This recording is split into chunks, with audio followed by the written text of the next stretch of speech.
Si Boom Boom at over 30 more punches landed.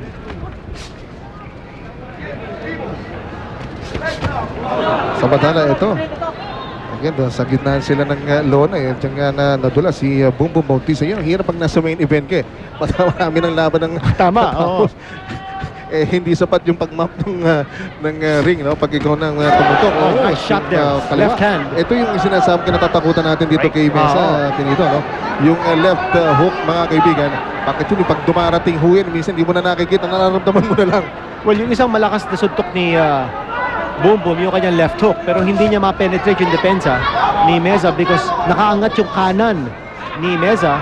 And when you're fighting against a southpaw, you need to be able to throw that right hand a little bit more. Ang problema, as I said kanina, no, if you step in to throw that right hand, salubong na salubong yung kaliwa ni Meza. Yan ang malakas na suntok ni Meza.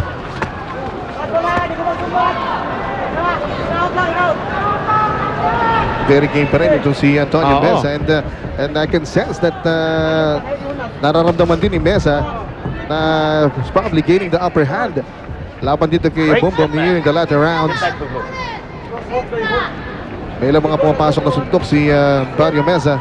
At siya ang agresibo rito, siya pumapasok. Kumakaunter naman si Boom Boom.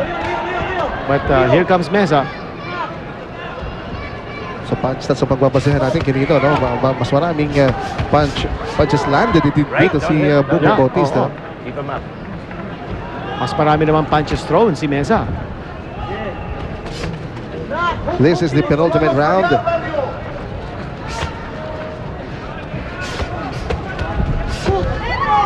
Si Boom Boom going to the body, pero sineset up niya itong ulo ni Antonio Meza. Alam niya, doon magagaling ang knockout eh. And he's been trying si Boom Boom Bautista.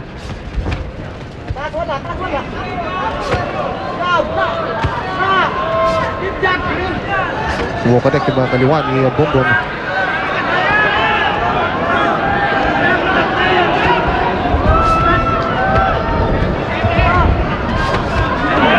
There's the left by Boom Boom Bautista. And right now, abo patapos ito pong 11th round natin dito na si the right. Bigay todo na si Boom Boom dito pero lumag lancing blow.